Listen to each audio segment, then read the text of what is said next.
रामायण की कथा आपने बहुत बार सुनी होगी, राम, लक्ष्मण, सीता और रावण का युद्ध। लेकिन इस युद्ध की एक परत आज तक आपके सामने नहीं खोली गई। युद्ध के बीच जब तलवारें टकरा रही थी, आकाश में बाणों की बरसात हो रही थी, उसी क्षण एक अदृश्य छाया पाताल लोक की गहराइयों से निकलकर राम और लक्ष्मण को रात के अंधेरे में ऐसा उठा ले जाती है मानो वो कभी इस धरती पर थे ही नहीं। और फिर हनुमान जी को उतरना पड़ता है धरती के नीचे की उस भयानक दुनिया में, जहाँ हर कदम पर मौत घात लगाए बैठी थी, जहाँ सांस लेना भी एक जंग थी, और जहाँ उनका सामना हुआ रावण से भी खतरनाक पाताल लोक के अधिपति अहिरावण से। ये है अहिरावण का रहस्य।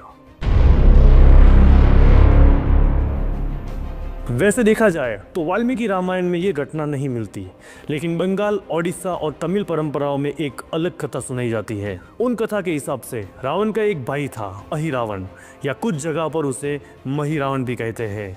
कहा जाता है उसकी पूजा तब तक पूरी नहीं होती थी जब तक वो कोई बलि न चढ़ा दे, वो भी कोई आम बलि नहीं, राजा जैसी हस्तियों की बलि। लंका में युद्ध चल रहा था, रावण का बेटा इंद्रजीत मारा जा चुका था। रावण जानता था अगर अहिरावण मदद के लिए आया तो खेल पलट सकता है। उसने पाताल लोक संदेश भेजा और अहिरावण ने हामी भर दी, लेकिन एक शर्त पर।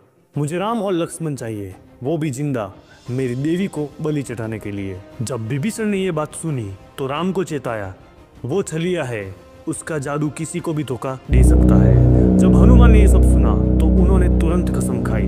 उन्होंने कहा, जब तक मैं यहाँ हूँ मेरे भगवान को कोई भी हाथ नहीं लगा सकता। फिर रात हुई, युद्ध का शोर थम चुका था। हनुमान जी ने अपनी पूंछ से राम और लक्ष्मण की कुटिया को चारों तरफ से लपेटकर एक किला बना दिया। लेकिन अहिरावण ने वही चाल चली जो सबसे खतरनाक होती है, रूप बदलने की। उसने विभीषण का रूप लिया और वो हनुमान जी के पास आया और बोला, भाई तुम थोड़ी देर आराम करो, मैं पहरा देता हूँ। हनुमान ने सोचा ये तो अपना ही है, और जैसे ही हनुमान ने पलट के देखा वहां तो अहिरावण गायब था और राम लक्ष्मण भी। अगले ही पल में हनुमान जी समझ गए कि वो अहिरावण राम जी और लक्ष्मण जी को पाताल लोक ले जा चुका है। ये सब होते ही हनुमान जी ने सीधा पाताल लोक का रास्ता पकड़ा। रास्ते में एक विचित्र प्राणी मिला, आधा वानर आधा मगर। उसने खुद को मकरध्वज बताया और कहा कि हनुमान जी मैं आपका ही बेटा हूँ। हनुमान जी चौंक गए, मैंने तो आज तक शादी ही नहीं की, मैं तो ब्रह्मचारी हूँ, तो फिर ये मेरा बेटा कैसे हो सकता है? मकरध्वज ने बताया, तुम्हारे समुद्र में डूबे पसीने की एक बूंद एक मछली ने निगल ली और मैं पैदा हुआ। लेकिन आज मैं अहिरावण का द्वारपाल हूँ और पिता होने के बावजूद तुम्हें रोकना मेरा धर्म है। और फिर क्या था, दोनों के बीच जबरदस्त युद्ध हुआ और आखिरकार मकरध्वज हार मान गया और हनुमान जी को पाताल लोक में प्रवेश मिला। पाताल लोक, अंधकार, नागों की फुसफुसाहट, तांत्रिक मंत्रों की गूंज।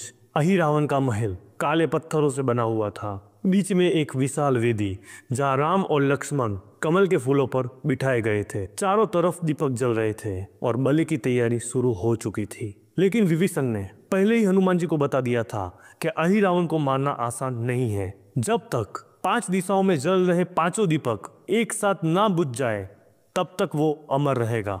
हनुमान जी ने चारों तरफ देखा, 5 दीपक 5 अलग अलग दिशाओं में एक साथ बुझाने के लिए एक ही तरीका था, पंचमुखी। और यही पहली बार प्रकट हुए पंचमुखी हनुमान।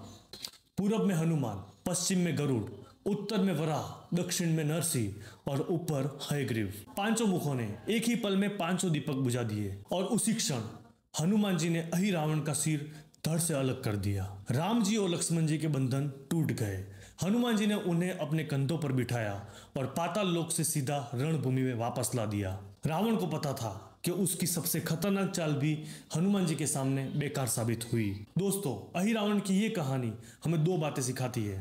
पहली कि धोखा हमेशा सबसे करीबी रूप में आता है, और दूसरी कि सच्चा रक्षक वही है जो अंधकार के सबसे गहरे कुएं में उतरने से भी न डरे। हनुमान जी सिर्फ राम जी के सेवक नहीं थे, वो उस भक्ति के प्रतीक थे जो किसी भी शक्ति को मात दे सकती है। और शायद इसी वजह से आज तक पंचमुखी हनुमान जी की पूजा बुरी शक्तियों से बचाने के लिए होती है। आपको ये कहानी कैसी लगी?